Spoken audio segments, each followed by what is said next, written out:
Assalamualaikum warahmatullahi wabarakatuh. Perkenalkan, nama saya Dini Saputra, NPM 21610003. Di sini saya akan menjelaskan tentang apa itu koperasi dan BMT serta pengertian hukum dasar serta hal yang membedakan keduanya. Sebelum kita membahas tentang perbedaannya, saya akan terlebih dahulu menjelaskan apa itu koperasi dan BMT. Yang pertama, koperasi. Apa itu koperasi? Menurut Undang-Undang Nomor 17 Tahun 2012 tentang Perkoperasian, koperasi adalah badan hukum yang didirikan oleh orang, perseorangan atau badan hukum koperasi dengan pemisahan kekayaan para anggotanya sebagai modal untuk menjalankan usaha yang memenuhi aspirasi dan kebutuhan bersama di bidang ekonomi, sosial, dan budaya sesuai dengan nilai dan prinsip koperasi. Singkatnya, koperasi adalah badan usaha dan atau organisasi yang dimiliki dan dioperasikan oleh para anggotanya untuk memenuhi kepentingan bersama di bidang ekonomi. Sedangkan menurut Muhammad Hatta, koperasi adalah usaha bersama untuk memperbaiki nasib penghidupan ekonomi berdasarkan tolong-menolong. Selanjutnya saya akan membahas tujuan dari koperasi. Adapun tujuan koperasi adalah yang pertama untuk meningkatkan taraf hidup anggota koperasi dan masyarakat di sekitarnya. Dan untuk yang kedua itu untuk membantu kehidupan anggota koperasi dalam hal ekonomi. Dan untuk yang ketiga yaitu membantu pemerintah dalam mewujudkan masyarakat yang adil dan makmur. Dan selanjutnya koperasi juga berperan serta dalam membangun tatanan perekonomian nasional. Tidak hanya untuk anggota, koperasi juga memiliki peran penting bagi para konsumen atau para pelanggannya. Maka koperasi dilihat dari masing-masing kepentingan bertujuan untuk bagi produsen bisa menawarkan barang dengan harga yang cukup tinggi dan bagi konsumen bisa memperoleh barang baik dengan harga yang lebih rendah. Dan yaitu bagi usaha kecil bisa untuk mendapatkan modal usaha yang ringan dan mengadakan usaha bersama. Pembahasan ketiga yaitu dasar hukum koperasi. Terdapat 3 dasar hukum koperasi yang menjadi landasan gerak koperasi yakni sebagai berikut. Yang pertama, landasan ideal Pancasila.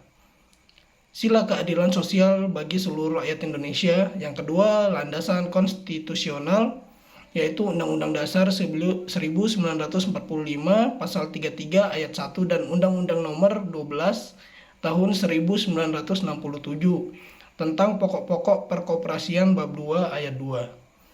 Yang ketiga yaitu landasan moral, yakni kesetiakawanan dan kekeluargaan. Selanjutnya kita akan membahas tentang BMT. Apa sih itu BMT? BMT yaitu singkatan dari Baitul Mal wa Tamwil, adalah lembaga keuangan mikro LKM yang beroperasi berdasarkan prinsip-prinsip syariah. Sumitra menyatakan bahwa Baitul Mal wa Tamwil atau disingkat dengan BMT merupakan lembaga keuangan syariah. Ini lembaga keuangan syariah non perbankan yang sifatnya informal. Disebut bersifat informal karena lembaga keuangan ini didirikan oleh kelompok swadaya masyarakat yang berbeda dengan lembaga keuangan perbankan dan lembaga keuangan formal lainnya. BMT terdiri 2 istilah yaitu Baitul Mal dan Baitul Tanwil. Baitul Mal merupakan istilah untuk organisasi yang berperan dalam mengumpulkan dan menyalurkan dana non-profit seperti zakat, infak, dan sedekah. Baitul Tanwil merupakan istilah untuk organisasi yang mengumpulkan dana dan menyalurkan dana komersial. Dengan demikian BMT mempunyai peran ganda yaitu fungsi sosial dan fungsi komersial. Ya, pembahasan yang kedua tentang BMT adalah tujuan dari BMT. Tujuan dan fungsi BMT sebagai lembaga keuangan syariah, Baitul Mal wa Tamwil atau singkat BMT memiliki beberapa tujuan, antara lain yang pertama penghimpunan dan penyaluran dana dengan penyimpanan uang di BMT. Uang tersebut dapat ditingkatkan utilitasnya sehingga timbul unit surplus atau pihak yang memiliki dana berlebih dan unit defisit pihak yang kekurangan dana. Dan untuk Yang kedua yaitu penciptaan dan pemberian likuiditas dalam menciptakan alat pembayaran yang sah mampu memberikan kemampuan untuk memenuhi kewajiban suatu lembaga atau perorangan. Dan tujuan dan fungsi yang ketiga adalah sumber pendapatan. BMT dapat menciptakan lapangan kerja dan memberi pendapatan kepada para pegawainya. Dan tujuan yang disebutkan di atas dapat disimpulkan bahwa tujuan didirikannya BMT adalah menciptakan lapangan kerja untuk membantu pelaku usaha mikro dan masyarakat yang membutuhkan modal untuk meningkatkan usaha dan pengembangan usaha mereka. Adapun fungsi BMT di masyarakat adalah yang pertama meningkatkan kualitas SDM anggota, pengurus dan pengelola menjadi lebih profesional dan amanah sehingga semakin utuh dan tangguh dalam berjuang dalam berusaha beribadah menghadapi tantangan global.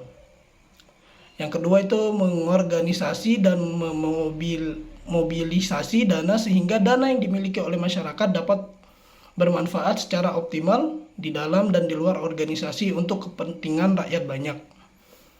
Fungsi ketiga itu mengembangkan kesempatan kerja. Yang keempat mengukuhkan dan meningkatkan kualitas usaha dan pasar produk-produk anggota, memperkuat dan meningkatkan kualitas lembaga-lembaga ekonomi sosial masyarakat.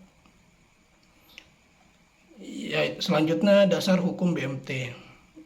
Dasar hukum BMT sebenarnya sama dengan dasar hukum koperasi, tetapi di sini BMT mempunyai juga dasar hukum di dalam Al-Quran, At-Taubah ayat 60 dan 103 yang menjelaskan tentang perintah zakat, di mana pada zaman Rasulullah SAW, Baitul Mal didirikan dengan fungsi untuk penyimpanan uang-uang zakat dan lainnya. Perbedaan mendasar antara BMT dan koperasi. Perbedaan mendasar antara koperasi dan BMT terletak pada landasan prinsipnya saja. Kalau koperasi berdasarkan atas asas kekeluargaan, sedangkan kalau BMT berdasarkan prinsip syariah dan juga kekeluargaan.